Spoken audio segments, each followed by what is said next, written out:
morning, and welcome to another episode of Introverse Podcast, where we take a deep dive into the importance and the benefits of being intentional on a journey to a better you. I'm your host, AJ Smith, and I'm so glad you've decided to join us today. You see me by myself right now, but this is not a solo episode, and I'm gonna get right into what we're here to do today on this episode. But before I do that, let me tell you where you can find the podcast. You can find us on the first and third Wednesday of each month on Stitcher, Spotify, Google Podcasts, and Apple Podcasts. You can find us on Instagram at Introverse Podcast and on Twitter at Introverse Pod. If you don't have access to the previously mentioned podcast platforms, you can find a link in the bio that'll take you directly to the latest episode. We are now on YouTube, so if you'd like to see this video, you can go to youtube.com/AJ Empowers, or you can just go to YouTube and search AJ Empowers Introverse Podcast. Whatever you want to do, go ahead and like, comment, subscribe, share to all your friends. Tell your mama, your sister, your cousins, your auntie, them that Introverse Podcast is on YouTube. You can find me, your host, AJ Smith, on Instagram and Facebook at AJ Empowers. You can also go on over to my website, ajempowers.com. I am a certified life coach, ready, willing, and able to journey with young girls. So I've niched down a little bit. I want to focus more on our teenage population and making sure that they are able to effectively navigate their emotions and have good impulse control. Because what I'm noticing with working in the schools is our young kids do not have impulse control. So let me tell you what we're doing today on this episode. So you remember I had Tasha Denise on the episode My Heart is Yielded, and she did a phenomenal job. Well, this time she was able to orchestrate an episode with her brother and her sister-in-law, Stephen and Danielle Vincent, where we got to sit down and talk about the movie Encanto. So this is a spoiler alert. If you have not watched the movie, pause this podcast and watch the movie so that you can understand all the nuances of mental health and different identity issues that we've seen throughout the movie. We had a great conversation. This episode is going to be a 2-part episode because I just did not want to stop the good conversation that was happening. So I hope you enjoy the episode, and make sure you listen to this episode and then come back in a couple weeks and listen to part 2. I may even drop it the week after, so stay tuned. I hope you enjoy, and let's get to the episode. Today, we're talking about Bruno. But before we talk about Bruno, I want to ask everybody, how's your vibe? How are you feeling today? We could start with anybody. Okay, I'll go first. Go ahead, Danielle.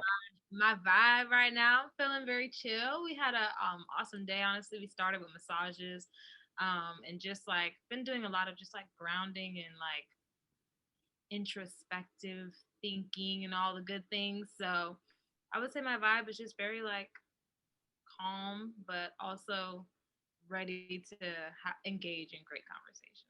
I love it. Good. I'll go next. So I'm really excited about this. Today was a bit of a stressful day. It's a lot. However, I was like looking forward to this conversation because I told them earlier, I feel like this moment is like a convergence of my favorite communicators and conversationalists. And so I'm really excited about how this is going to play out. And so, so I'm excited to see how this is going to go. All right. And I guess that leaves the gentleman for last here. I know, right? First of all, I would like to say, thank you for having us on here. Giving honor to God, who's the head of my life.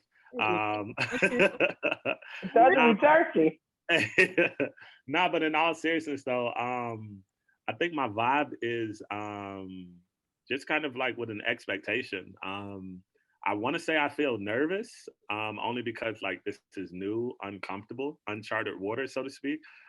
But like I also, you know what I'm saying? Like I really value Tasha's opinion in terms of, how she says, good people coming together, good conversation, different things like that. So I'm really like on the seat of expectation in the sense of like, okay, like what's going to come of this, but worst case, I got my tissue and everything if I'm the one that starts, getting emotional and whatnot. So yeah. I tell my students all the time, thugs cry too, so don't worry about Hey, it. come on, that's the truth, right? That's the truth. I'm kind of like Tasha. I'm excited. I had a gig come up last minute for Saturday, so I was like, please tell me y'all available on Friday night. So I'm excited that you all were able to hop on. Thank you so much. Tasha was kind of pulling the puppet strings this time, and I'm excited for it. Let's get into good old. Well, I'll give you my vibe. I am stressed and happy. Let's talk about Encanto. I'm gonna say it wrong every time. Danielle, please correct me when I get it wrong. Um, I want to do a character breakdown because these individuals who don't appear as individuals are very, very interesting. But let's start with the main character, in my opinion, and that's Mirabelle. To start off, Okay. okay, go ahead, Tasha. Come on. So I feel like Mirabelle is a.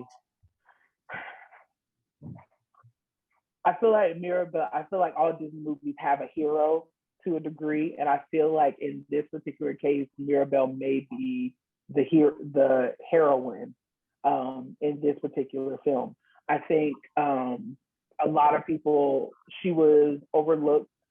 She was, she kind of had a, origin story, and that most superheroes have, and I think um, sometimes her story can be overlooked, just like she was overlooked. I think the fact that they thought she wasn't special um, caused them to see her a certain way, and it caused them to basically discount who she was.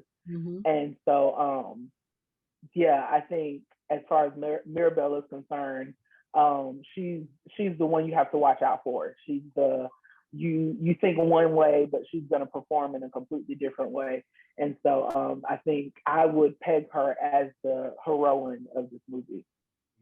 I think anybody that watched this and anybody that had a conversation, about this movie, I think that everybody can, in some type of way, shape, or form, kind of relate to Mirabelle. In the sense of kind of whether that be being overlooked, feeling like you're not good enough, trying to compare yourself to whether that be siblings, friends, family, like whoever it is, like just really kind of being in that place and in that space. Even, you know what I'm saying, if, I know we're doing character breakdown, but even if you think about like the beginning of the movie, how, she's singing, this song and everybody's asking her like, yo, what's your superpower? Like, what is it that you can do, and she's just really kind of deflecting, and talking about everybody else. Mm-hmm. Oh, this is what this person can do. This is what this person can do. Almost in a sense, trying to almost like highlight everybody else to, in my opinion, kind of give them a sense to almost kind of forget what they're asking her. Like, oh, maybe if I tell them about everybody else, they'll just, forget about me because this, oftentimes that's how she, you know what I'm saying, felt. But then even at the end of the song, just kind of being, they're like, oh, she doesn't have a power. It's like, oh, you know what I'm saying? So I feel like at the end of the day, even in spite of all that, she is, how Tasha said, kind of like the hero, the one that kind of comes back at the end, and pretty much saves the day, saves the family. So yeah, she's a very dynamic character. We'll say that, dynamic. I like that word, dynamic. Yeah. Go ahead, Danielle. So I don't know if we're doing like spoiler alert or anything like that for anybody who hasn't seen the movie, but I would Just go definitely for it. say she is honestly the glue that held the family together, to be honest. And I feel like it's it could be like everyone looks at Abuela like that's who she is, but I feel like without Mirabelle, like everything would have really just fallen apart without question or investigation or anything like that.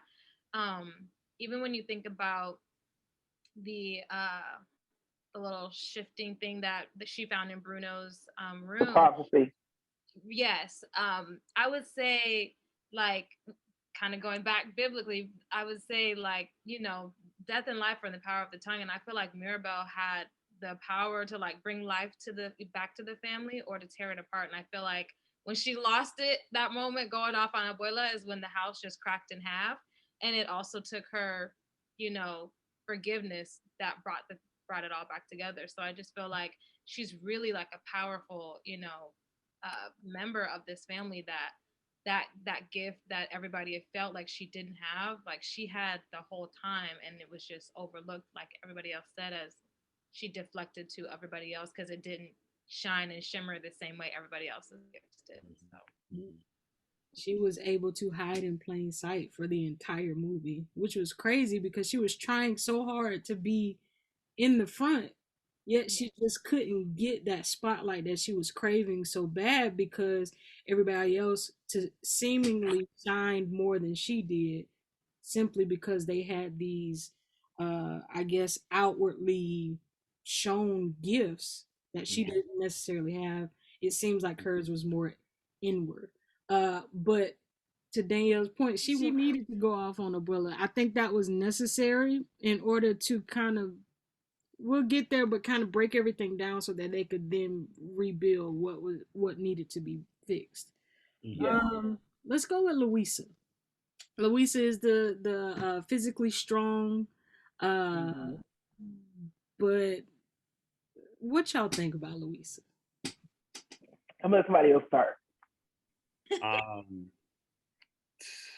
Danielle. well, I went okay, but it's fine. I'll go again. Dang, when it comes to Louisa, I feel like you can she had that outward strong strength, but I feel like inward, when you don't have, you know, support and community, you're only as strong as, you know what I'm saying, your weakest link, right? And I feel like she personally was almost like the weaker one of the family because she didn't have that ability to vent and let out, you know, her real true feelings. Which I feel like is kind of like an overarching theme, but I don't want to like just group everybody all together. But just, you know, this lack of voice, or this lack of, you know, speaking out on how she really felt, like, yo, this is a lot of pressure, or this is too much, you know. So it really became like her strength almost became her weakness, if you will. So yeah. So I will say that I felt like Louisa was a representation of every older sibling. She was the one that if anybody had a problem, they went to her. Regardless of what she was handling or dealing with or going through at that particular moment, it was almost like, well, that doesn't matter because I need you to fix this, or I need you to do something for me. Because you even see it in the movie as she's like walking through the town. She's, you know, got these donkeys on her back, and, you know, one of the guys stops her and was like, oh, we need the river moved, or we need, you know, the church moved, and my house is, you know, and you can obviously, I said kicking houses, yes. Right. Like she's obviously in the process of working through something or doing something for herself, or even something that she has picked up for somebody else.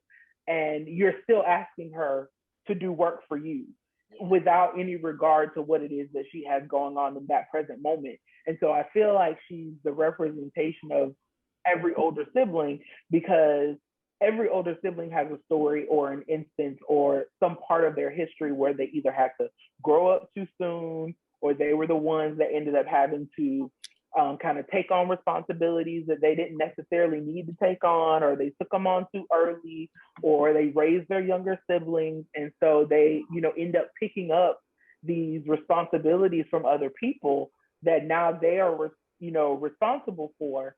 And it can become a weight. It becomes, you know, a burden. And when you don't have someone like you to be able to express that, it can become a lot. And it eventually gets to a point where, like Danielle said, your strength becomes your weakness. Like she eventually got to a point where she, like Isabella said, she couldn't even lift an empanada. Like, you know how weak you have to be? Yeah. Dang. So yo, I really like what both of y'all said, right? So one of the things that I just, you know what I'm saying, kind of Googled for a second, I actually looked up like who is the older sibling. And actually this may be a shocker. Isabella is actually older, right? She's actually the older sister. But so I want to talk about both of them because what you said, Tasha, was really awesome, right? So I want to say kind of like from, I guess, family dynamic, right? I would Okay. like to say, you know what I'm saying? Like in terms of, I feel like the older sister, I know we're talking about Louisa, but I want to talk about Isabella for a second, if Go that's do your okay. thing. All Go do right. your thing. So I want to say like Isabella, it's kind of like that great depiction, you know what I'm saying, of that older sister, right? Where it is an Mhm. expectation that you are supposed to be kind of the perfect one. And I would like to, you know what I'm saying, suggest that Louisa is kind of like that representation of that second oldest in the sense that because the first one is kind of like perfect, you got to be strong. Like you can't, like you're literally looking at, you know what I'm saying, this depiction of like your parents' golden child in the sense like they did everything right, whether that be good grades, no bad discipline reports, all of these things. So you have to be strong. So it's like literally I want to say, you know what I'm saying, Louisa's ability not to be able to share or to have kind of like that community of support was really based off of kind of like what she saw, you know what I'm saying, from her eldest sister in Isabel. Mhm. So yeah, so I just throw that out there. What y'all think? Comments, thoughts? Well, you just That's interesting. Yeah. you just blew my mind. But I think Louisa's song in the movie is one of the most vulnerable yet sad songs that's in the whole Mhm. movie. Because when you think about it, she's saying, "Give it to your sister. I can handle it." But then in the same breath, she turns around and say, "I can't handle it, and no one's here. And if I can't handle it, what good am I?" And so Mhm. Right. to me, that's like, Right. dang. But Mhm. it brings a good point to what you said, Stephen, that she is looking up to Isabella. And so Yeah. you can kind of combine those conversations because that's the next person we're going into. Danielle, I Mhm. cut you off. I'm so sorry. No, you're good. I was just gonna say, like, when you get to a place where you feel like you can't ask for help and you can't be vulnerable, like, that's a really hopeless place. And I feel like that's where weakness can be viewed, right? Because she's viewed as the strong one. We can put everything on her. She can take everything. She doesn't, ask for help. She doesn't this, that. And in our society, we view like being vulnerable or asking for help as weakness. And so it's Yes. like she could not, if I do this, I'm not going to be, considered the strong sister. I'm not going to be, you know what I'm saying? Then I'm lesser than, that I'm nobody. Like what's the point of it all? And so I Mhm. definitely feel like it's very heartbreaking because that's so not true, like the Mhm. being vulnerable takes so much strength, and I Mhm. feel like that's something that's not, given enough, um, I guess, attention. Hmm. Mhm. I think it kind of goes back to that strong black woman thing too. Uh, Right. if you look at it, you don't have the chance to be vulnerable because you got so much other stuff that you have to do. I don't have the time to sit down and talk Mhm. about or be weak in the sense Right. Mhm. how we see it with vulnerability. Mhm. Um, Absolutely. But realizing that Isabella and Mirabelle, not Mirabelle, but Isabella and Louisa um, were essentially one and the same, right? Like both feeling like they needed to be perfect, both feeling like they needed to have this, you know what I'm saying, this strength about themselves, to the point where they have to do things a certain type of way, because if not, then what is everybody going to think about them, right? So realizing Yeah. they really could have had a conversation with each other, like I know this is totally not about us, and if this stays in, cool. If it gets cut, cool. But I totally feel like even with Tasha and I, right, like I want to talk about like a family dynamic and really kind of bring it home, right? oh, I'm So a Tasha, of all over course, there. being Go ahead. okay, so Tasha, of course, being the older sibling, right? So for me in school, one of the things that like for Tasha, like I always compared myself to her in the sense of like Tasha was the one. You talk about AB honor roll, like you talk about not getting in trouble. She was involved in bands. She was like active. Like Tasha was kind of like that model, in my opinion, kind of that model child, right?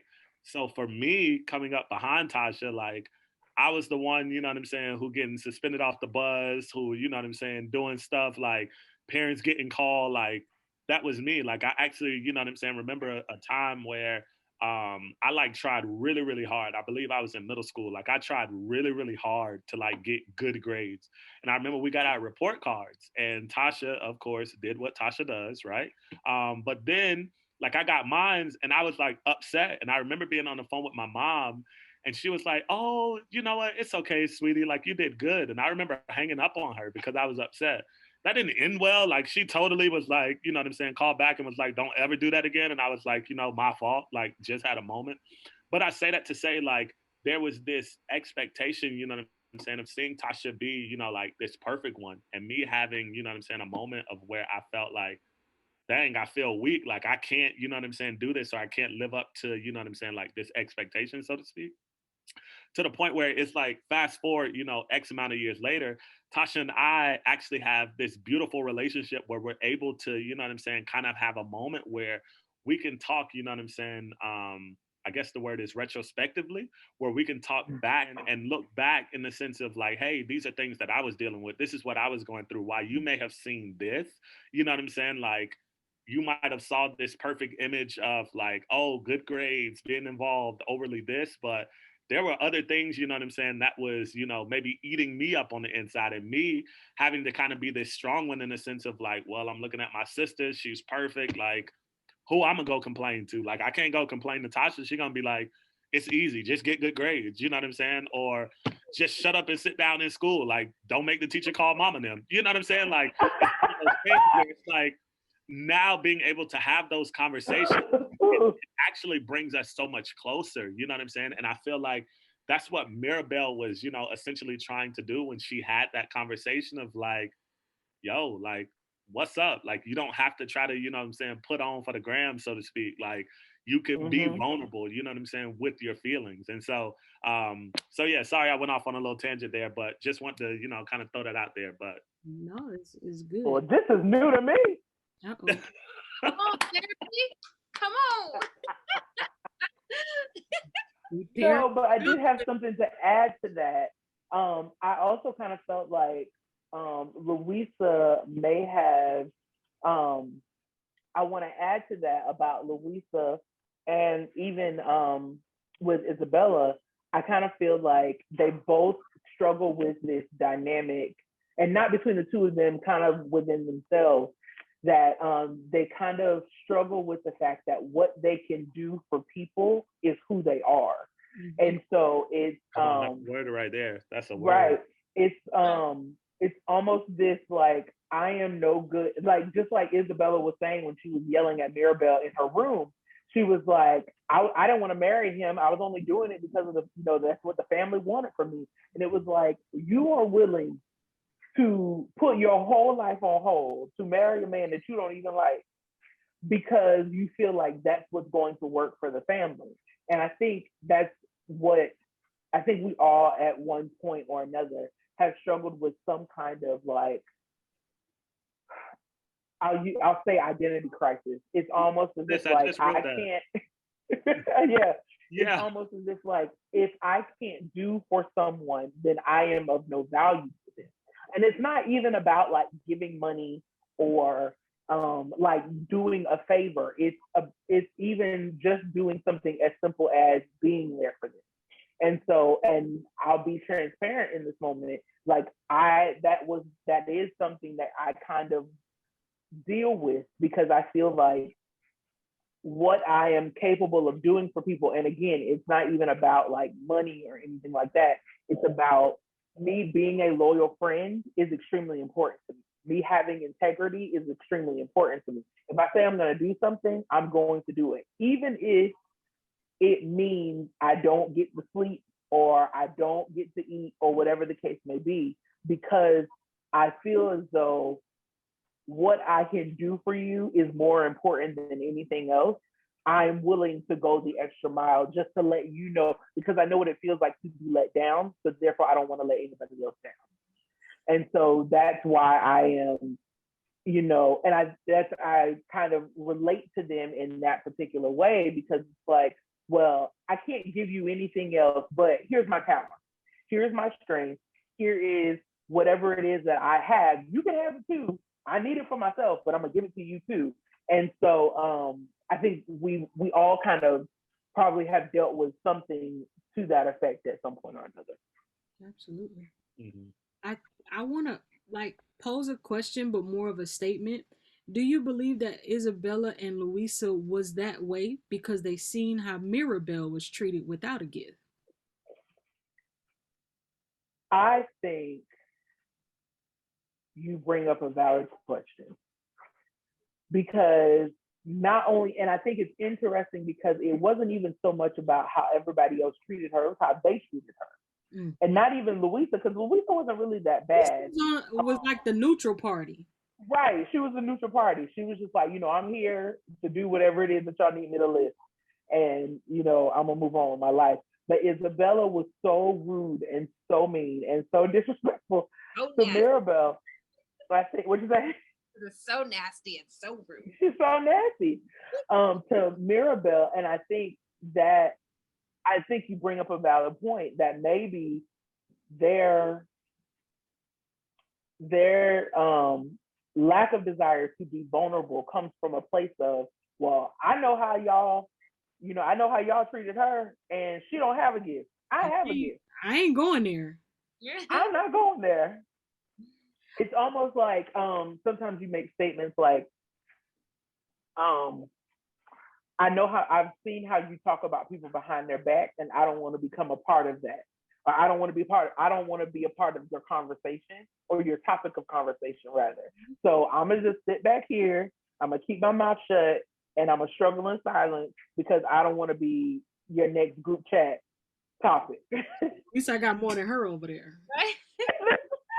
Listen, I feel like without getting like to answer your question, I feel like it's twofold almost, because I feel like I can see where that could be the case, but also remembering that Mirabelle is the youngest. So like, kind of like dad even addressed it and he was like, Mirabelle's dad, he was like, I understand how you're feeling, because we know how the family can kind of be with people who, when they married in people who didn't have gifts, how they can be treated. So I feel like, honestly, I would say it's almost like the seed that, and not to get on Abuela, but like almost like the seed that she's sown into the family, like from the root and foundation of it all. Like when she got Encanto, it was like from that moment forward, everything was for this, you know what I'm saying, for the purpose of the family, for the purpose of the, the house, if it ain't about that, if it's not a gift, if it's not going to help us, then like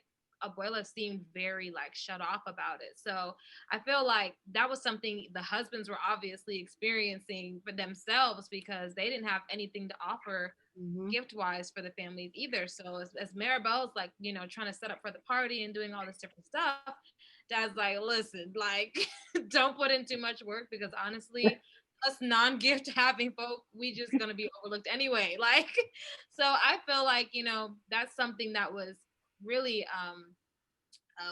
cultivated within the family before Maribel even got there. So could I I'm sorry, Ashley, but I kind of, you know what I'm saying, feel like there were some really great points made here, and I think that for us to, you know what I'm saying, just breeze past it, I think would be doing an injustice, or disservice to this particular conversation here. I want to go back to this notion of identity crisis, right? Like, come on.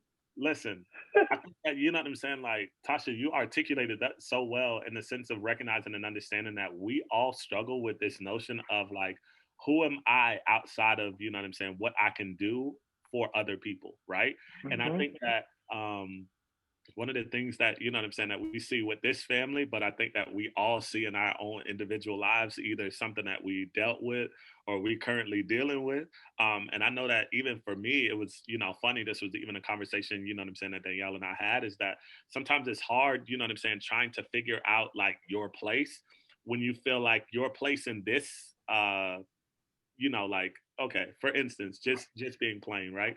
So my place or position within my natural born family is, could be one thing. So if my place in this is, being the strong one, right? Now translating over to, like being in group settings, you know what I'm saying, with my wife's family. Now it's like, oh, I just have to, transfer this role. But it's like, what if that role is already taken? So now I'm in this huge identity crisis of like, now I'm mad at somebody for being, you know what I'm saying, who I'm supposed to be. Like, no, you can't be strong. That's my job. And it's like, wait, no.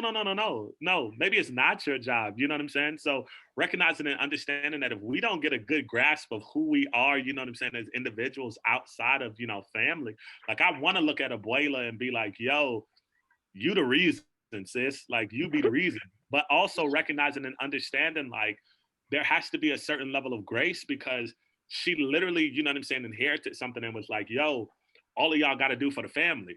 And while, you know what I'm saying, that can definitely be beneficial, I think that as we grow older, we recognize how detrimental that could be because now we're not living for ourselves. We don't know anything about ourselves. All we know is that like, my brother, my sister, my, you know what I'm saying, like my grandma, dad, like we literally live for everybody else to the point where it's like when you have a moment of somebody checking you to be like, what if you didn't have, you know what I'm saying, this gift to be super strong? Like, who would you be? Mm-hmm. Like, I don't know. What? Like I exist outside of, you know what I'm saying, like my gift? Like, what is that? Mm-hmm. I think that, you know what I'm saying, not to, you know what I'm saying, go super deep or spiritual or anything like that. But I think that honestly and truthfully, that's one of the issues that I think that we see, you know what I'm saying, even in today's society, whether that be in church, outside of church, I don't feel like we, you know what I'm saying, as individuals do a good job of either affirming, you know what I'm saying, other people outside of, you know what I'm saying, the one thing that we know them to, you know, essentially be good at. And I even told Danielle, like everybody who knows Danielle knows that she is hilarious. Like she is funny. And one of the things for me is that like, as we talk, one of the things I try to, you know what I'm saying, express to her is that like, I never want to just clump her into that, like, oh, you're supposed to go into every group and be the funny one. You know what I'm saying? Like in this group, you may be the funny one, but in this group, you may be the one that has to take charge. It may be the one that needs to be the leader or whatever the case, but also recognizing and understanding that sometimes they can cross, you know, certain, you know, like different environments or different contexts. So really just being able to, but you can't really see that if you don't have a good grasp of who you are as an individual outside of the gift or outside of the thing that you feel like you bring to people. So that's all I got there. Okay, that was good. I'm gonna have to like climb on that really quick because Oh, Danielle, because you're not finna read me in the way that you just read me. Subconsciously skip past that comment because I didn't want to deal with it and how you just made me deal with it. But go ahead, Danielle. listen, I feel like we've all had our little moment of transparency, and I feel like I gotta share mine now. I feel like this topic of identity crisis, like I feel like we have to address the fact that a lot of us grow up um, basically putting our identity based upon other people's words that they've spoken about us to us, whatever that's like, you know, some whatever that looks like, right? So, oh, you're the strong one. Oh, you're the funny one, right? So if I'm in the room, I have to be funny. You know, Stephen and I just had this conversation. I was telling him, I was like, I realized that I take personal offense at this point if people, you know, don't consider me funny or laugh at something that I've said, and I realize it's like deeper rooted than I, you know, realized that it was for me. And I was like, it's almost become like an identity thing. Like if I'm not funny, then who am I, you know, in this moment? And I jokingly always say to Stephen, like, I'm going to start a podcast called Perspectives because I feel like we, you know, we can live in the same house as we just heard Stephen talk. Like, we can live in the same house with a sibling and not realize that our individual perspective may not be that other person's reality, right? So it's like you can consider me the funny one or the strong one, but I can feel totally different than that. And now our worlds are clashing because I have this, you know, different perspective and, you know, what is reality at this moment because you think I'm the strong one, you think I'm the funny one, Abuela just thinks I'm the screw up. You know what I'm saying? Like there's all these different Right. perspectives. So you have to really take that time to get to know yourself, but also like that communication aspect of things like, let me talk to you, let me see what your views are on life because it can honestly like shift, you know what I'm saying, what my views and perspective are. Another conversation Steve and I have been having is as we're now adults, like our relationships with our parents are shifting and changing because, you know, you grow up and you're a child and your parents tell you, you know, oh, do this, do that, do this, do that. And then you you get older and you're like, dang, like I realize like my parents are great. I love them so much. But there's some things that I need to disconnect myself from, in the way that I was raised, because that's not, working for me today. So it's like, abuela's like, you're as great, you're as special because the gift you have. And it's like, dang, that's not, that's not working for me.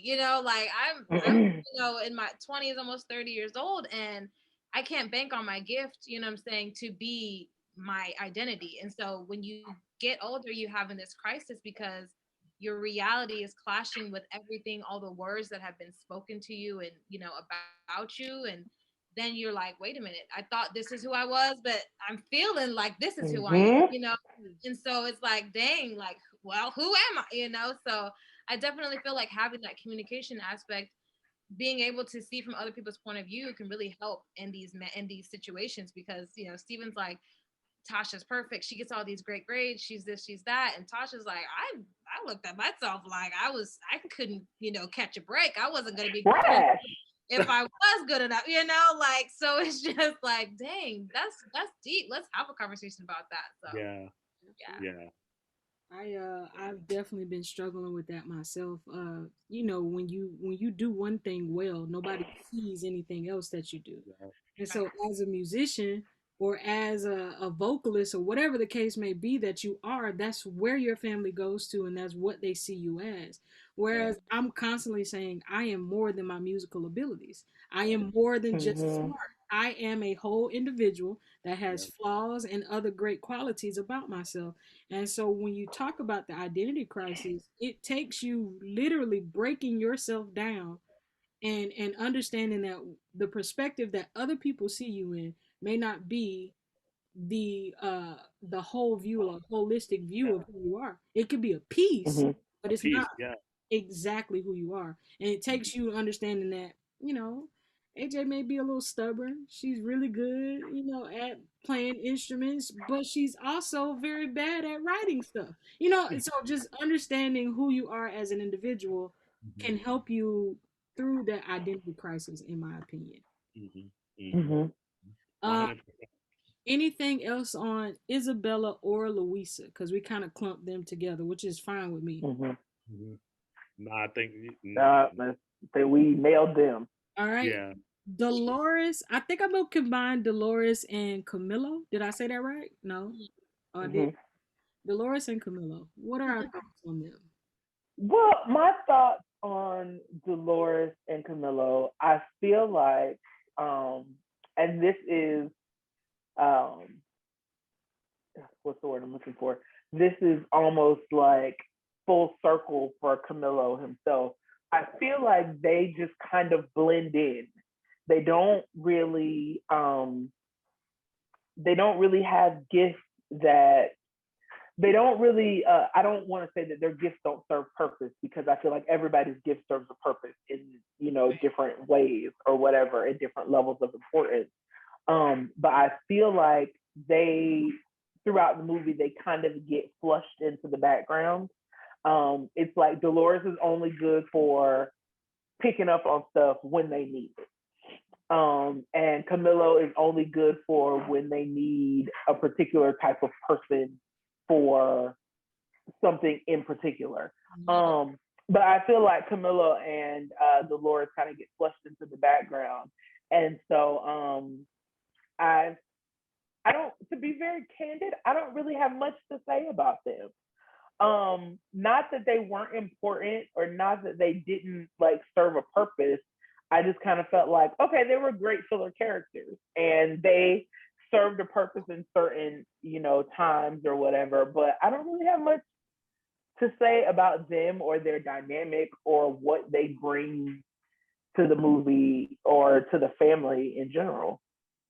Okay. Yeah, go ahead. So I was feeling that same way for a second, right? Okay. And then I just had this moment while you were talking. I don't know what you said, but you said something and I appreciate it. But you're welcome. They both have this aspect to themselves of once again, A, back to identity crisis, and B, not really having a voice, where Dolores, everything that she said was something that somebody she heard or that somebody else is saying. abuela said this time, or this is what I heard off the streets, or this is what so and so said. And the same thing with shapeshifter, right? Like he was that, like, it wasn't himself. Like it's always like my need for you is to be somebody else, right? So it's like, be tall, Wait, put this up, wait. like like that. I forgot all about that. Yes, like because I was too. I was like, what does why was his gift so helpful? But it was always him being anyone other than himself, like to be helpful. And I was like, dang, like that sucks. That's a pitiful place to be in. Yes. So Oh man. Now, the only thing I was going to say, and I think that, you know what I'm saying, both of y'all kind of, you know what I'm saying, hit it. I was going to say that notion of being seen but not heard, right? Like just kind of, old saying of how we, pretty much kind of grew up, right? Like seen, not heard. You don't have a voice in this, you know what I'm saying, in this matter, anything like that. But if I need you, then I need you to, you know what I'm saying, be seen in those moments. You know what I mean? So, yeah. Dang, that was good, Dan.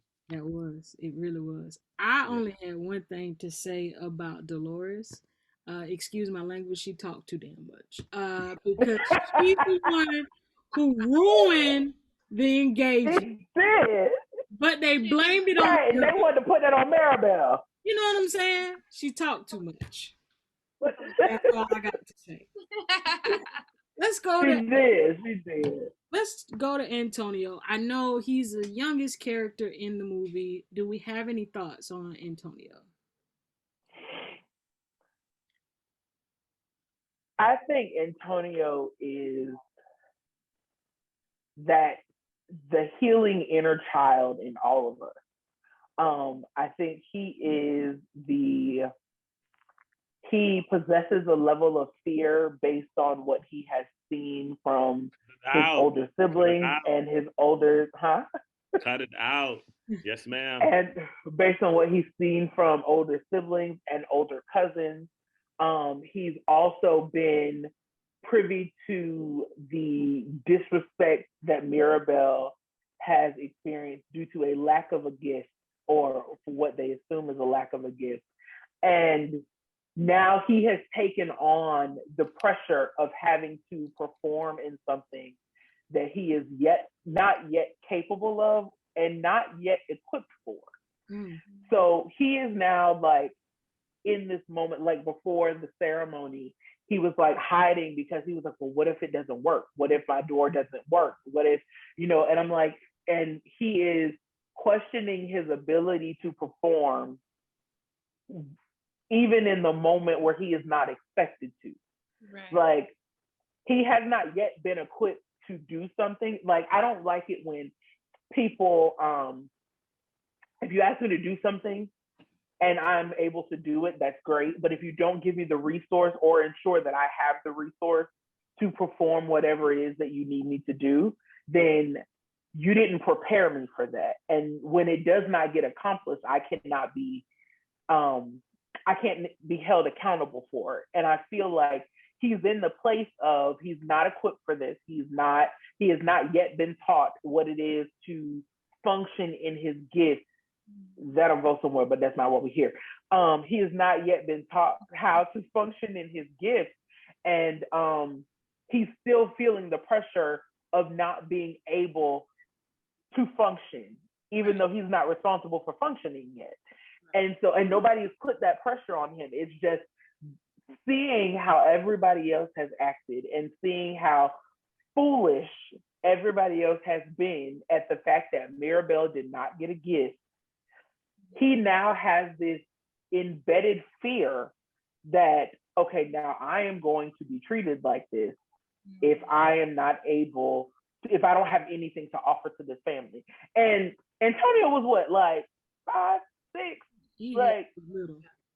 He was so little, and I'm just like, and it was sad because it was like, you are now feeling the pressure of being an adult without having the wisdom or the guidance or the experience to operate as such. And it was just like, and I felt like I said, I felt like he was the the little child in all of us that was forced to grow up too soon. And now we are having to work out the deep rooted, issues or the deep rooted seeds that have been sown into us based on what we saw that had nothing to do with us, or based on what was said to us that had nothing to do with us as an individual, but how that particular person was feeling. And so I think Antonio, is like Mirabelle. He's the child that is looking forward to the future, but he is also the adult that is extremely afraid to step out and just be like, you know what, if it fails, it fails. Mm-hmm. Because he's seen what happens when you fail. Mm-hmm. Mm-hmm. And now he's like, yeah, I don't want to do that. Yeah. Hey, could I speak to that for a second? I think this goes into, the question that you asked earlier, in the sense of like, you asked something to the effect of, when we were talking about Louisa and Isabella. Did they feel some type of way because of how Mirabelle failed? Yes, right? Yes. Yes, and Danielle said it's kind of twofold. But one of the things that did come around is basically there was a seed that was planted there. And we see Antonio kind of in that seed. Mm-hmm. If I don't have a gift, I already see how they're going to treat me. You know what I'm saying? Like, whereas if I do have a gift, I see how they'll treat me, right? How the family would essentially respond. But one of the things that, as you was talking, Tasha, that I wrote is that, and some people may want to, debate me on this, and I would love to have a conversation on it. But I would like to, really say that fear is something that is really taught, right? Mm-hmm. In the sense of recognizing and understanding this point, right? He was only fearful of a gift because of what he saw or what he experienced of the people around him. If he did not have that experience, do you think that he would have been, like fearful of, like not getting a gift or getting a gift? It just would have been like, ooh, I got one or I didn't get one. And even if we think about, like our own personal lives for a second, right? Some of the things that we fear, whether that be failing, whether that be, not doing good or whatever the case, not wanting to be, ending up in somebody's group chat in the sense of like, these fools here, you know what I'm saying? Like, right. We have this fear based off of different things that we experience or different things that we've seen. So one of the things that I want to, suggest is that like, there is a taught fear or a learned fear that I feel like Antonio picked up based off of, the family dynamic, which, leads us to, really be able to check ourselves when we talk about, starting families or different things like that, or even, friendships or different relationships, like, are these, friendships or relationships rooted or based in a fear, or is it rooted or based in a sense of like genuine, like relationship, So yeah, that's all I got. I think that's good. When I think about Antonio, like he's walking in the footsteps of Mirabelle, which nobody wants to walk in. And it's almost like the both of you guys have said, like, how do you recover? And it's very clear that him and Mirabelle has a great relationship. And so it's like, okay, if I get a gift, now that makes me better than the person that I've been the closest to. And so it's like, oh, do I want this gift, or do I want to want it, right? Mm-hmm. Yeah. So I felt bad for the baby. I'm not gonna lie. Yeah. Yeah. All right, question for you: do you want to go to the triplets, or do you want to go to Abuela? Let's go to Abuela, because we're gonna let's put these hands on Abuela. Like, we're gonna clock them up. Abuela can catch these paws, okay? Because I know Danielle mentioned there a couple of when we were talking about either Mirabelle or Louisa, and so I was like, let's go ahead and get to Abuela. Go ahead. Let's get there. Yeah. Let's talk about Abuela. One of y'all go first. Okay. I know y'all are ready to shred Abuela. I am shred for pieces, but go ahead. I honestly, I look at Abuela and I honestly feel very sad for her, because I feel like at the end of the day, she's operating out of a place of trauma, and like she's basically tried to raise this family from like an unhealed place. So when you're operating from a broken place, like nothing that comes from that is going to be whole, right? So it's like when you think about everything that she's sown into the family, even though her intention was, good, we can only assume, but it still had its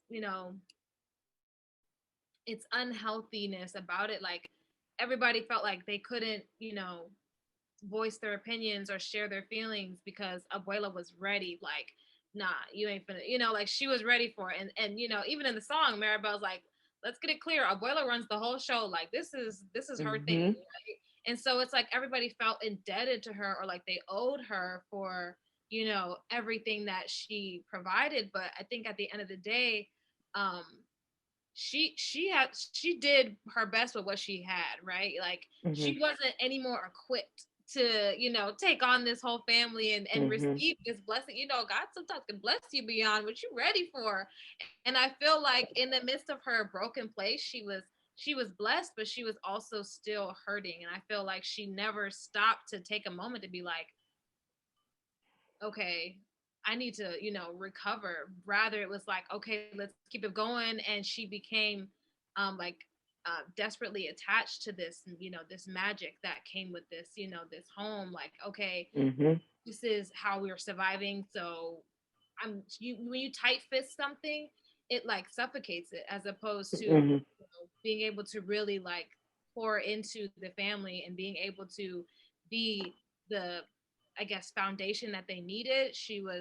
The foundation was cracked from the beginning. So yeah, I kind of was like, dang, Abuela, I'm sorry about that. I respect that, but her unwillingness to even acknowledge the imperfect pieces of herself and her family allowed her trauma to then bleed on everybody else. And 100%. that's where I found fault in Abuela. She noticed it at the very end, but you've already bled on generations, ma'am. Like we gotta do better as people. And I'm brown, black community. It's all the same. You got to look at it in the sense of our grandmothers, our grandfathers, even our great grandparents are living through trauma that they haven't healed through, which essentially causes us to have trauma. Whether their intentions are good, they still caused harm. And we have to acknowledge that harm that was created by Abuela in this movie. I'm sorry, I didn't mean to. Y'all go ahead. Nah, you're good. You're good. I think that you make a good point there, which I think that this is a good plug here to just encourage, all of our brown and black communities. If you don't have a therapist, to get you a therapist. Find you somebody, you know what I'm saying, to talk to kind of, work talk to somebody. Because the realities of it is that like, and I think that, the place that Danielle is coming from is really recognizing and understanding that like, a lot of our parents, they didn't do better because they didn't know no better, right? You know what I'm saying? So it's really learned behavior all over again, going back to fear, you know what I'm saying? Like this is learned in one area and then it gets passed down. And I think that a lot of things that we experience in our own personal lives definitely, you know what I'm saying, stems from that notion of like, we feel like our parents just did not get it right, but also being able to give them grace and understanding and knowing that like, you didn't know no better. You know what I'm saying? Like you going to see like mental health in 2022 is totally different than what it was, you know what I'm saying, in 1980, 1970. You know, like when some of 1990. Yeah, 1990, 100%. So it's one of those things in recognizing and understanding that a friend of ours actually sent us this little TikTok thing today. And it was like this boy asking his dad, about what anxiety was like X amount of years back.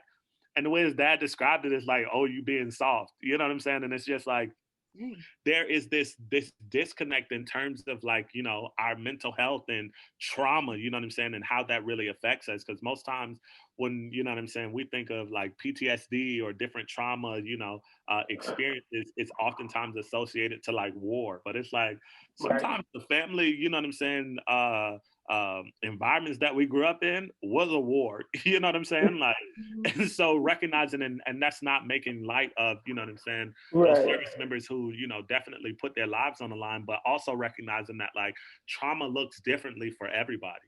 So being able to kind of give that grace to Abuela to be like, yo, you didn't know no better. You know what I'm saying? It would be one thing that if you knew better and you decided to, you know what I'm saying, continue on this path, that's one thing.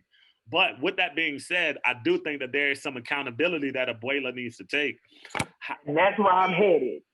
You know what I'm saying? Like there were some things that I feel like was malicious on her part. Especially this whole notion of, you know, gaslighting Mirabelle. Hello? Just gaslighted this girl. Especially when, you know what I'm saying, going back to Antonio, when he's about to, you know what I'm saying, after he, you know, gets his gift, all of these different things, and Mirabelle has, you know, this vision or whatever, and she's just like trying to tell everybody. And she says, Abuela says something to the effect of like, the magic is strong and so are the drinks. It's like, so obviously, you know what I'm saying, kind of trying to put onto her like, oh, she been drinking, you know what I'm saying? She got into the liquor, y'all. She don't know what she talking about. It's like, wait, nah, you know what I'm saying? And even how she came at her when it came to, you know what I'm saying, Isabella making, you know what I'm saying, these different color flowers. She, you know what I'm saying, came at her like, you're the reason she's, you know, essentially paraphrasing, like essentially made these ugly flowers and why Louisa, you know, lost her strength. Like, pretty much putting the blame on her and not taking, you know what I'm saying, like accountability. And I think that, you know what I'm saying, Mirabelle is, I think that the individual that we all sometimes may strive to want to be, because she pretty much did something that I don't think a lot of us would do. Be able to, you know what I'm saying, check grandma, like, yo, grandma, you know what I'm saying? Because in our communities, mom and dad would have stepped in and be like, yo, don't talk to, you know, your elders like that, but not recognizing and understanding where was mom and dad when this was happening? Like, hello? Like, y'all ain't gonna stand up for me? Like, that's another thing right there, you know what I'm saying, for her parents that just kind of made me look at, like, this is oftentimes, sometimes how we feel, where it's like, maybe our parents won't even necessarily back us. You know what I'm saying? Like kind of going with this mindset of notion, we got to go along to get along, but not really feeling like we have a voice. And when we do use that voice, it's just kind of like everybody looking, crickets, don't say that. You know what I'm saying? And it's like, am I saying something wrong right now? Like y'all don't feel this way too, you know? And so really being able, like, this is where like that identity comes in and recognizing like, who are you? Like, am I, you know what I'm saying, this person that's making everybody, you know, feel a certain type of way or whatever, but really being able to come to, you know, grips with the foundation of like who I am as an individual. Like, no, I'm not a screw up. You may see me as that, but that's not who I am. Like, not necessarily picking up what other people may want to label us as, but being able to really see ourselves through the lens of like, okay, first of all, who did God create me to be? And second of all, you know, like, what is my individual purpose? Like, who am I outside of this gift? You know what I'm saying?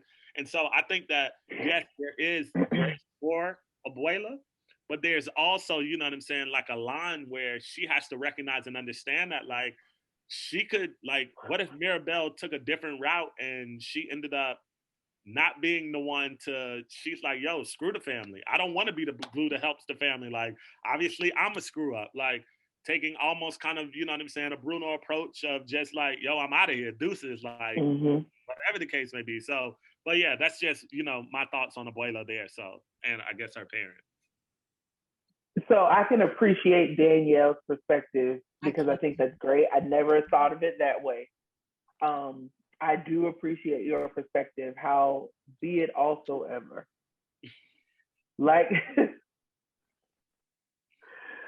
like Stephen said, there is a level of accountability that nobody forced Abuela to take. It was almost like it's just like Stephen said, you know, if we were to disrespect or if we were to speak up against our grandparents, somebody would step in and be like, you don't talk to your elders that way. Well, I don't like the, well, that's just who she is, or that's just how she is. No, who she is can catch these hands, okay? And she has to be willing to understand that when you step to the wrong person the wrong way, you have to be willing to take whatever it is that person has for you. Mirabelle kept her mouth shut and bit her tongue for a mighty long time. Okay, from her when she at the beginning of the movie when she was like, oh, I made these for you guys, and she was like, oh no, maybe those of us who some of us just need to let everybody else do what it is that they need to do. And even like when she was singing the song with the kids at the beginning of the movie, Abuela looked at her like, girl, what is you doing? Like, you have no business talking to these people. Matter of fact, go back to your dungeon. Like, that's how she looked at her. As if like, and that's why I have so much resentment for Abuela, because I felt like in the beginning of the movie, you could definitely tell Mirabelle like looked up to who Abuela was, but you could see like the disappointment in her eyes when Mirabelle's door disappeared, and it was almost like now Mirabelle is spending the rest of her life trying to gain the attention and the affection and the love of her grandmother. Mm-hmm. And the one person that she needs that love and attention and affection from is refusing to give it to her. And it was like Steven said, I felt like there was a level of accountability that she needed to take, and she took too long to take it. And it was almost as if like everybody, even in that moment when Mirabelle was kind of like going off on her, like telling her, you're the reason that this is all happening. You're the reason that Louisa is becoming weaker. You're the reason that Isabella feels like she has to be perfect. Nobody came to her defense, or like in that moment, nobody was like, yeah, you're right. Mirabelle has a point. And everybody just kind of stood back. Right. Yeah. And like everybody just kind of stood back and was like, you know what? Mirabelle talking crazy. I don't know what she's talking about. Yeah. Girl, you bold, because I couldn't. Girl, you bold, because I would never. But I feel for Mirabelle, because I was like, Mirabelle had reached a breaking point at that moment. She was like, you know what? I'm sick of all of y'all. All of y'all can catch this. And so I think so. Yes, I do agree that Abuela does. Some grace can be extended to her. However, I feel like a lot of times when people get older, people are just like, oh, they're just stuck in their ways. That's just who they are. But I don't think that's okay. Like,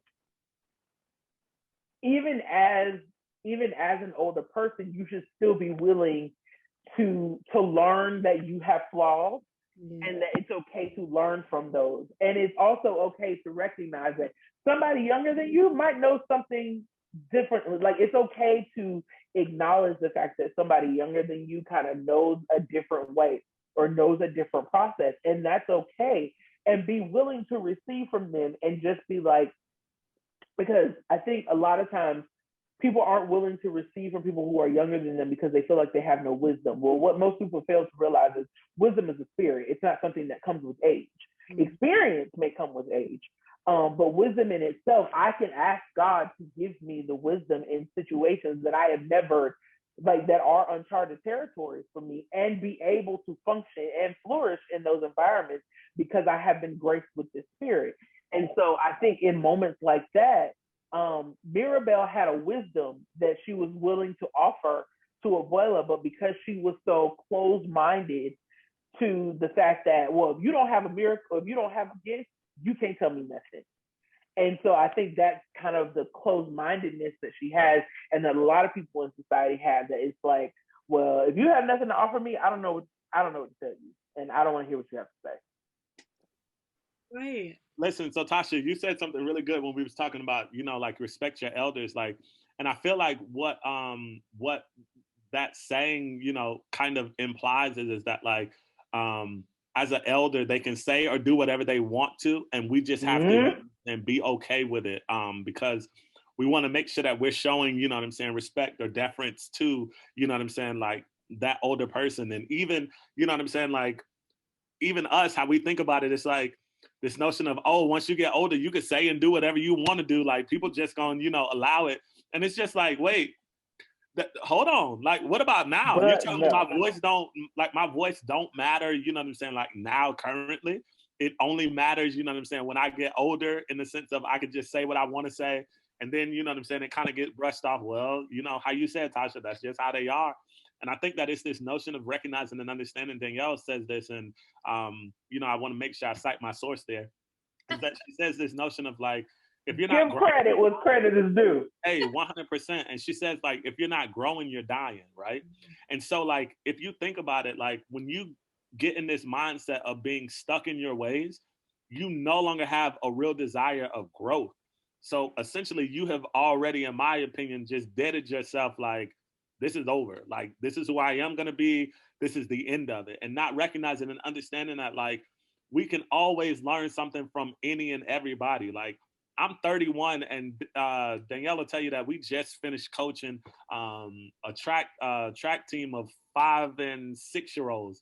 I learned from 6 weeks from them little kids some stuff that I was just like, okay, self-check, you know what I'm saying? So it's one of those things where it's like, if you have a desire to grow or a desire to learn, you'll always learn something. Mm-hmm. But of course, you got to have, you know, necessarily that desire, because if not, then you will, you know what I'm saying, be that person that's just stuck in their ways, get to say and do what they want to do, and everybody looking at you like you crazy and don't want to be around you. And it's just like, hey. I wanted to jump on the bandwagon of grace. Mm-hmm. Mm-hmm. Correct me if I'm wrong, but Abuela didn't have a gift. She was what got the shebang started, but she did not have a gift.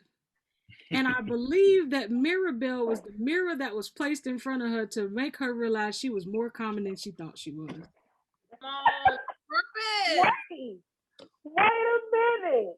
So, in recognizing that, I do have to give her a little grace, because it seems as though her perfectionism, or the matriarch that she has been posed to be, is nothing more than a common individual.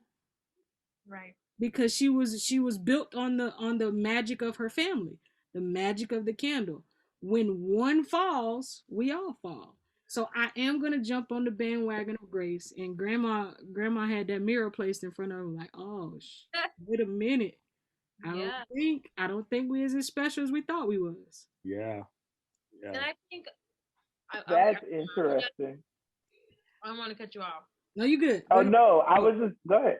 Okay, because I was gonna say, I think that goes back to, right, like when you have to look at yourself, or when you feel lesser than, or this, that, or the third, and you try to do better, when you haven't healed from that situation, now you've just perpetuated it further, as opposed to, okay, I am an individual, even though I've been, given this, let me heal first, and then the family can actually benefit from that healed place, as opposed to the broken place that she had stemmed from. But I also, what I wanted to talk about was, as a society, even as we're all talking about Abuela, right?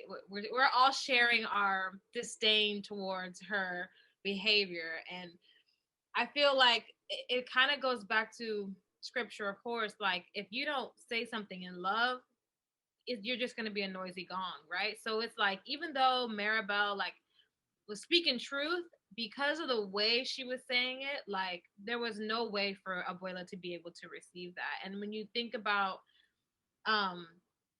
just like how, as individuals, sometimes we take it upon ourselves, like it's our job to like bring something forward, but for her to be in a place, let's just say, with scales on her eyes, like, only God can remove those scales, you know what I'm saying? So we now have taken on this burden, or this weight of, yo, Abuela, you need to be accountable. You need to, let me show you, let me talk to you about this. Like, at the end of the day, we have to, like, that's not my job. Like, Abuela, I see where you are, but I just got to deal with me and the fact that I'm dealing with my lack of a gift. So let me just, figure me out and my identity, and maybe somewhere along the line, the journey that I'm taking, you know what I'm saying, will, cross paths with yours, and you'll understand, like, dang, I see the work that she's doing, and so on and so forth. But I feel like I don't think we even realize it, but it truly can become this burden or this weight for us to, feel obligated to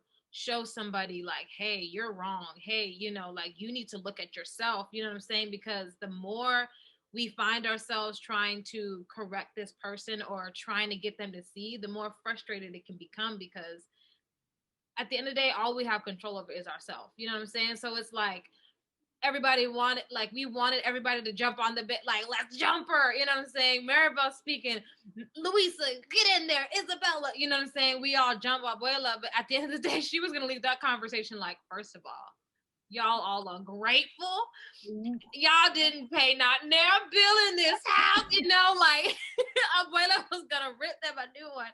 So I feel like really, like, you have to, you know, check your heart. Why are you even coming to this conversation, right? Like, if Louisa, if Isabella, you know what I'm saying, like, none of them felt like using their voice, you know what I'm saying? Like, I can only do so much. And I'm not saying you shouldn't help people ever, but I'm just saying, like, sometimes you can put yourself in a role that was not, you know, assigned to you, to where it's like someone's not standing up for themselves, and you've been living your life. You what, like 25 now, and you've been letting somebody roll over you, and now I'm, you know, coming in to save when you haven't done anything to save yourself. Like, you have to understand, like, there's accountability on everybody's role in the house, not just Abuela to be like, you know, all these parents, all, you know what I'm saying? Like, none of them have been like, dang, mom, you know, like, you kind of put a lot of pressure on us with this whole gift thing. And then they went and had kids. And now she's putting this pressure on their kids. And that was another opportunity. Like, yo, mom, don't talk to my kid like that. You know what I'm saying? Like, there was all these different opportunities. And of course, them saying it in love as well. But just like acknowledging that the accountability doesn't just lay on Abuela, but it really is the entirety of the family to be like, you know, Abuela, we love you. We appreciate the home, but, you know what I'm saying? We got to talk to you about some things, you know, like, a lot of opportunity was there for everybody. Go ahead, But Ty. here's the thing.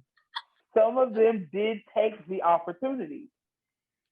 So there was, and I don't know if you remember, because like there were moments where Abuela was saying something to Mirabelle, and her mom would just be like, "You're being really hard on her. This is hard for her too," and you know, things like that. So I feel like Julieta, she did say things to Abuela in love, but Abuela still wasn't willing to listen to it, and so I feel like Mirabelle was like the straw that broke the camel's back. It was like okay, so we tried it this way. And I tried it this way. Okay, so the first time I said it nicely. The second time my mama said it. Now this time I just gave you a look. Now you just gonna get whatever comes out. And so I think that's kind of the moment, or that's the place that Mirabelle was in. So girl, Abuela got it how she got it. You're muted, Steven. Yeah. Sorry. Could I ask this as a question? Because Tasha, you said some really good stuff there. Do you think that it was said out of love, or do you think that it was said out of fear? Because those are two different things, right? So when she's talking to Abuela, right? Like, we think that because she's saying it softly, like, oh, she's saying this out of love. But no, it could be really based out of fear. Like, oh, I don't want you to, you know, ruin her confidence, ruin her as an individual or something like that. So I'm really saying this from a fearful place of like, dang, if you continue to keep this up, like, what's going to happen? You know what I'm saying? Not necessarily from a loving place, you know? Bruno losing her daughter. Huh? I said disappearing like Bruno and losing her daughter. Yeah, right? Like, so, you know, coming from, you know what I'm saying? Like, from a place of fear. Yeah, just kind of throwing it out there because yeah. That's interesting. That's a good question though. But I think it would make sense if it came from that place. But also, one more thing. I will say, oh, sorry. Go ahead. Danielle. No, you go ahead. I was going to say one more thing is, like, I think the thing about coming to someone in love, like, it doesn't mean you control them, right? So it's like, even though I've said this in love, you still have the choice to do what you're going to do. That doesn't mean that, you know, because I came to you in love, you have to make this change or adjustment. Like, and once again, Abuela still has accountability for herself. I just think that everybody holds accountability in this situation. And I feel like our frustration is solely on Abuela. And I think because of her age, like, we feel like you're the oldest, you should be, you know, reel it in, Granny. But I feel like also like that really is Granny. But I feel like, you know, at the end of the day, at becoming an adult, I have realized that we as children look up to our parents, and I feel like when we get to a certain age and we realize they're not perfect and there's, you know, flaws that they have, or not even flaws, but, you know, like, areas for growth, like, we take it so hard because it's not who we knew them to be, right? So it's like, abuela, like you're holding this family together, you're strong, and then all of a sudden you get into a different place in your life and you're having communication with your siblings and talking and realizing, dang, you need help and you're not getting the support that you need. Abuela kind of dropping the ball. You know what I'm saying? Like Mm-hmm. you begin to shift your perspective of who they are and really not like I feel like that's the point where we have to realize, okay, dang, this grace is needed because we find ourselves in those situations too, but we give ourselves the grace because we are ourselves, right? We have that perspective to know like, oh dang, I'm lacking in this area, that area, but we can't feel for them that same thing because right, they're not us, right? So it's like we judge harshly somebody else's, areas of growth or, whereas ourselves, we can give ourselves that grace, but it's like, abuela, you should have did better, but I dropped the ball. So there was a Let reason. me submit this question. Come really on, quickly. submit it. I'm scared. Between Steven and Tasha today, I'm scared of these questions. Go ahead, baby. Go ahead. So Danielle said that we should give Abuela the grace that we give ourselves. Do we actually give ourselves that grace though? I thought the same thing. I feel as though a lot of times we are more critical and more what's the word I'm looking for? More, for lack of a better word, self-desecrating to ourselves than we are to other people. And so I feel like in an environment like that, I don't necessarily think we would have given ourselves the grace that we are asking to give to Abuela. We would not have given it to ourselves. And therefore, I think that's why it's easy for us to not give it to her. 100%. And I 100% agree with that. I actually just sat in on a webinar today about our inner critic, right? And how we can really self-sabotage, if you will, ourselves because we beat ourselves up so heavily and prevent ourselves, even when we're trying to grow, can be like, this isn't working, or not being patient with ourselves or not giving ourselves that grace, right, that we need. But ultimately, right, it's the same, that bleeding over of trauma and not giving ourselves grace, so you can't have grace. If I can't make mistakes, you definitely can't make mistakes, like it's still like this passing on of unhealthiness and judgment where it's like, dang, I need a break and I need some grace, so I can only imagine that you do too, so You know what? I'm gonna go back to both of y'all questions. So, Steven, when you said, "Is she doing it out of fear?" I thought you meant fear of Abuela, meaning she came in softly because she feared what her mother might say. Woo. That's what my mind went. Okay. See, this is why perspectives is good. Come on, Danielle, we ready for perspectives because this is a moment. Yeah. When you think about it, she was always like, "Can you be a little nicer?" Yeah. It wasn't like, "Ma, you doing the most right now." Yeah. It was always, "Can you be a little bit nicer?" This is hard for her too, Yeah. And you're always kind of hard on her. Can you be a little, like, it was always like, Yeah. "But please." So I thought you meant fear of the mama. I took the wrong perspective. Which is a good point, though. No, that's a very good point, and I think that's the awesome. This is why we said that this here could have a 17-part, conversation, because that perspective there, alone just kind of, gives the insight on to, I think, the deeper issue with this whole family is poor communication across the board. You know what I'm saying? Like, because we don't necessarily really know how to communicate, different things that are being said may be perceived, in ways that maybe they weren't necessarily intended to, be taken. So I think that you kind of hearing, that question and taking that route or that vantage point is the beauty of, like we on here having, an hour-long conversation about a Disney movie. Like, what? Say what now? You know what I'm saying? So yeah, but I think that just kind of shows the weight or the different layers, even to, this movie in itself. So yeah. And then to Tasha's point about giving ourselves grace, I tend to give people way more grace than I give myself. I believe I cannot give Abuela the grace that She does deserve grace, but I feel like I can't give her that grace because I am actually living in an abuela situation. You know what I'm saying? Like you see it happening in you. Like my family is written all over this thing, and it's not done intentionally, but it is very harmful and very detrimental to the family environment. And when you think about it, if you're the only person that can see it, how can you, as Louisa or Isabella, come up, because they may not see it the same way that you see it. So I don't know. I feel like Abuela could she does deserve a little grace. Mm-hmm. She also needs a little bit more accountability. Mm-hmm. 100%. She also needs a little more Jesus and a therapist. Very much so. Anything else on Abuela? That whole family needs some couch time. Nah, yeah, 100%. Yeah, yeah. Abuela was, yeah, a situation all in herself. But Yeah, we could have a whole podcast episode just on Abuela. Just on Abuela.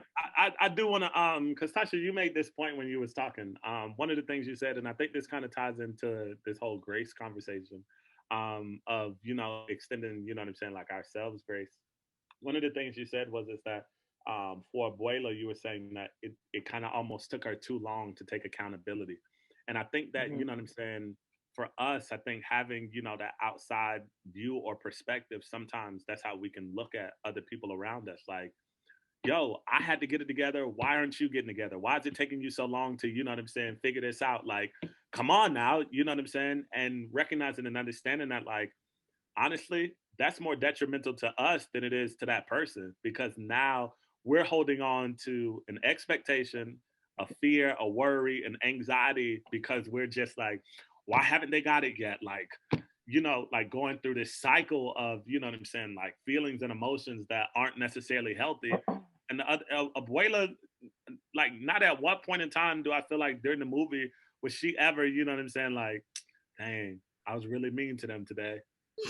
I probably ain't gonna be able to sleep well. You know what I'm saying? Like, I don't feel like, It never happened. Yeah, like in those regards, you know what I'm saying? Even, I know we're about to talk about Bruno, but seeing, Bruno literally, hiding out in the cracks of the, the crevices of his house, literally got a little peephole looking at everybody in dinner. She wasn't, no time in the movie did they show her not being able to sleep because Bruno ain't sitting at the table and he, like, she literally, like, it didn't, I don't want to say it didn't affect her, but it didn't, affect her the way that we probably feel like it should have, And I think that that's where we talk about, like extending, necessarily kind of that grace conversation is, really important. But yeah. Now, this is the third time you done read me about wanting people to heal when they're ready. I don't appreciate this. Let it ride. Let it ride. So I'm going to pause the episode right here. I hope you come back on the third Wednesday of this month. We're going to drop the second half of this episode. It got so good that I didn't want to stop it, but I didn't want it to be too long. So come on back, check out part 2 on the third Wednesday of this month. Let me tell you again where you can find us. You can find Introverse Podcast on Stitcher, Spotify, Google Podcasts, and Apple Podcasts on the first and third Wednesdays of each month. You can find us on Instagram at Introverse Podcast and on Twitter at Introverse Pod. You can find a link in our social media bio that'll take you directly to the latest episode. And you can also go to my website, ajempowers.com, and find a direct link to our YouTube channel.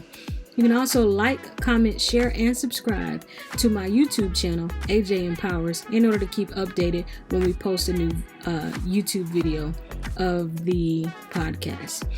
I hope by the mid part of this episode, you found something that you can take along the way and help you on your journey. And with that said, good night, good day, goodbye. We'll see you in part 2. Bye-bye.